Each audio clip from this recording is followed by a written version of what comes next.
Graça e paz a todos. Amados, no nosso meio cristão, existe irmãos em Cristo que se escandalizam quando a gente prega a Bíblia. E eu digo, quando a gente fala pessoas que são filhos do diabo, eles não aceitam isso. Quando a gente fala que Deus não amou cada pessoa, eles não aceitam isso. Alegam que Jesus amou cada um, ama todo mundo. Não aceitam isso quando a gente fala ao contrário, que não é cada pessoa. Então, como a gente tem que fazer? É falar o que está na Bíblia. Não como a gente pode dizer, por pena, por dó. A gente tem que ser coerente com o que diz a sã doutrina. Porque senão nós vamos entrar no legalismo, nós vamos entrar numa religiosidade tamanha. Como nós estamos hoje em dia cercados de pura religiosidade. Muitas pessoas entram no nosso meio, pensam que a gente é salvo porque a gente faz doações, porque nós somos... vou fazer bastante obras aqui, para que de repente aquele pecadinho que eu tenho não faça mal algum. Então, salvação nunca foi por obras, tá? Para começar por aí. O evangelho não é por pena, é a palavra que exorta. Vocês não são salvos porque vocês vão numa igreja católica, numa igreja evangélica. Não. Porque nada desse mundo tem a capacidade de nos salvar, nos levar a Cristo. Tá bom? E sim, vem de cima. Falo isso porque aconteceu comigo. Então, meus amados, vamos ler. Vai ser um estudo rápido, tá? Vai ser abreviado. Bom, no capítulo de 1 João, capítulo 3, do versículo 4 ao 10, encontramos o seguinte: todo aquele que pratica o pecado transgride a lei. De fato, o pecado é a transgressão da lei.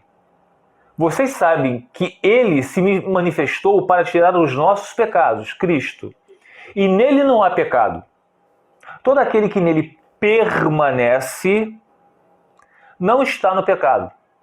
Todo aquele que está no pecado não o viu nem o conheceu. Então, nós temos aqui algumas palavras: prática, permanecer e estar. Prática, todo aquele que pratica. Pecadores todos nós somos. Tá? Porque nós estamos num corpo pecador. Estamos nesse mundo que jaz do maligno. Nem isso eles gostam de escutar, mas é. Então, todo aquele que pratica. Então, quem são os filhos de Deus? São aqueles que não praticam pecado. Eles podem pecar, não deviam, mas pecam. Mas há um arrependimento eficaz. Não é arrependimento segundo o mundo, porque o arrependimento segundo o mundo causa a morte, mas sim um arrependimento segundo Deus, que é para a vida eterna. Então, aqui nós já nos entendemos. E quando fala assim, todo aquele que permanece não está no pecado. Todo aquele que permanece em Cristo não está no pecado. Permanecer. Tá? Não é ficar, eu vou na igreja, eu me emocionei com louvores, eu adoro falar de Jesus, mas vive praticando pecado. Você não está permanecendo em Cristo, meus amados. Isso não é permanência em Cristo. Isso é permanência no pecado. Todo aquele que está no pecado não o viu nem o conheceu. Versículo 7. Filhinhos, não deixem que ninguém os engane. Aquele que pratica a justiça é justo. Até a justiça, as obras de Deus a gente tem que praticar. Não pode ora fazer, ora voltar para o pecado. Assim como ele é justo. Aquele que pratica o pecado é do diabo. Aquele que pratica o pecado é do diabo. porque o diabo vem pecando desde o princípio. Então, desenhando aqui para alguns, vocês estão indo a igrejas, vocês às vezes são até pastores, teólogos, pregam brilhantemente lá no púlpito, mas está praticando algum pecado. Praticando, meus amados. Volto sempre a dizer a vocês, pecadores todos nós somos. Tem muita gente que tem uma dificuldade de entender uma coisa tão simples. Quem vive pecando, quem não se arrepende do pecado, é que está praticando o pecado. Então, qual é o arrependimento segundo o mundo? A pessoa pratica o pecado, aquilo incomodou ela, aí ela volta, peço perdão. E amanhã está fazendo a mesma coisa. Arrependimento segundo o mundo. E qual é o arrependimento segundo Deus? É aquele que larga o pecado e passa a praticar a justiça. Então tá. 7. Filhinhos, não deixe que ninguém os engane. Aquele que pratica justiça é justo, assim como ele é justo. E aquele que pratica o pecado é do diabo, porque o diabo vem pecando desde o princípio. Então, o pastor está lá pregando brilhantemente, chega em casa, está praticando lá o pecado nas redes sociais, na pornografia, ou outras coisas, tudo aquilo que é pecado que está praticando. Esse nunca teve o Espírito de Deus, e sim do diabo. Tá?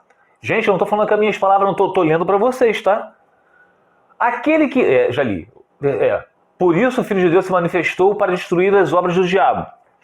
Como é que o Filho de Deus se manifestou para destruir as obras do diabo? Se lembra quando Jesus falou aos discípulos, preciso subir para que o Consolador desça e convença o mundo do pecado. Então é o Espírito Santo que nos conduz até a glorificação. É ele que, aquele que está de pé, cuide-se para que não caia. Então, é o Espírito Santo que faz com que nós permaneçamos de pé. Tá bom? Então, repetindo, 9. Todo aquele que é nascido de Deus não pratica o pecado, porque a semente de Deus permanece nele. Ele não pode estar no pecado, porque é nascido de Deus. Repetindo, quem tem a semente de Deus, quem tem o Espírito Santo, não pode estar no pecado.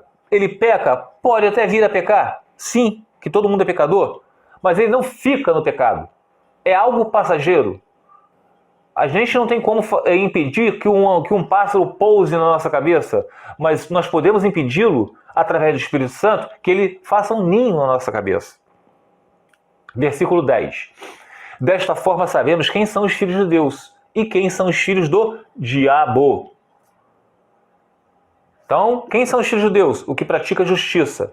E quem são os filhos do diabo? Aqueles que praticam as más obras. Quem não pratica a justiça não pertence a Deus. Tampouco quem não ama seu irmão. Quem não pratica a justiça não pertence a Deus. Se a pessoa não praticar a justiça, ele nunca pertenceu a Deus, e sim ao seu pai, que é o diabo. Aí vocês podem falar assim, tampouco quem não ama seu irmão. O que é amar o irmão? É se emocionar por ele? É não adverti-lo quando ele estiver pecando? Jesus te ama. Jesus te ama. Não, é adverti-lo. Nós podemos aqui ir para Ezequiel capítulo 3, versículo 16 ao 19. Diz o seguinte: ao fim dos 7 dias, a palavra do Senhor veio a mim. Olha que Deus falou a Ezequiel. Filho do homem, disse ele, eu o fiz sentinela para a nação de Israel. Por isso, ouça a palavra que digo e leve a eles a minha advertência. Quando eu disser a um ímpio que ele vai morrer, e você não advertir, nem lhe falar para dissuadi-lo dos seus maus caminhos para salvar a vida dele, aquele ímpio morrerá por sua iniquidade. Mas, para mim, você será responsável pela morte dele. Se, porém, você advertir o ímpio e ele não se desviar de sua impiedade ou dos seus maus caminhos, ele morrerá, o ímpio morrerá por sua iniquidade, mas você estará livre dessa culpa. Então, nós cristãos que conhecemos a palavra do Senhor, nós temos que advertir o irmão e não passar a mão na cabecinha e falar que Jesus ama ele. Tá bom? Agora, João capítulo 8 diz o seguinte: nós vamos saber aqui quem são os filhos de Abraão, filhos de Deus, e quem são os filhos do diabo. Versículo 34 diz o seguinte: Jesus respondeu: digo-lhes a verdade, todo aquele que vive pecando é escravo do pecado. Repetindo, todos nós somos pecadores, mas quem tem o Espírito de Deus não vive pecando. E saltando ali para o versículo 39, Abraão é o nosso pai, responderam eles. Disse-lhe Jesus: se vocês fossem filhos de Abraão, fariam as obras que Abraão fez. Versículo 40. Mas vocês estão procurando matar-me, sendo que eu lhes falei a verdade que eu vi de Deus. Abraão não agiu assim.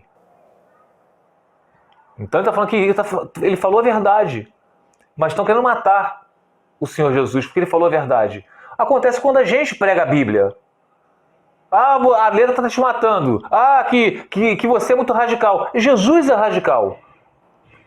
Versículo 41. Vocês estão fazendo a obra do pai de vocês. Vocês estão fazendo as obras do pai de vocês. Quem é o pai desses que não gosta da exortação, que estão fazendo as coisas ruins? É o diabo. Então, meus amados, pulando para o versículo 44. Vocês pertencem ao pai de vocês, o diabo, e querem realizar o desejo dele, do diabo, quem pratica as más obras. Ele foi homicida desde o princípio e não se apegou à verdade, pois não há verdade nele. Quando mente, fala a sua própria língua, pois é mentiroso e pai da mentira. Versículo 47. Aquele que pertence a Deus, ouve o que Deus diz. Vocês não ouvem porque não pertencem a Deus. Então, a gente ouve o que o Senhor diz. E quem é que fala conosco, meus amados? A Bíblia Sagrada. Ela é a palavra de Deus. É o verbo que se tornou carne. A Bíblia Sagrada. É o que nos exorta. Tá bom? E agora, nós vamos ver aqui o livro de João, capítulo 3. Versículo 16 ao 18. Porque Deus tanto amou o mundo que deu o seu Filho unigênito, para que todo o que nele crer não pereça, mas tenha a vida eterna. Pois Deus enviou o seu Filho ao mundo, não para condenar o mundo, mas para que este fosse salvo por meio dele, de Jesus. Quem nele crê, em Jesus, não é condenado, mas quem não crê já está condenado, por não crer no nome do Filho unigênito de Deus. Porque Deus amou o mundo. Olha aí, Wellington. Amou o mundo. Amou cada pessoa. Será que é isso mesmo, meus amados? Será que Deus amou cada pessoa quando ele fala o mundo? Eu já vou abreviar para vocês aqui. Amou o mundo. Judeus, gentios. Homens, mulheres. Bárbaros, citas. Gregos. Amou instruídos, sábios, ignorantes. Negros, brancos, mamelucos, índios, pardos. Deus amou o mundo. Não é cada pessoa. Nós vamos para João capítulo 17, versículo 9. Eu rogo por eles.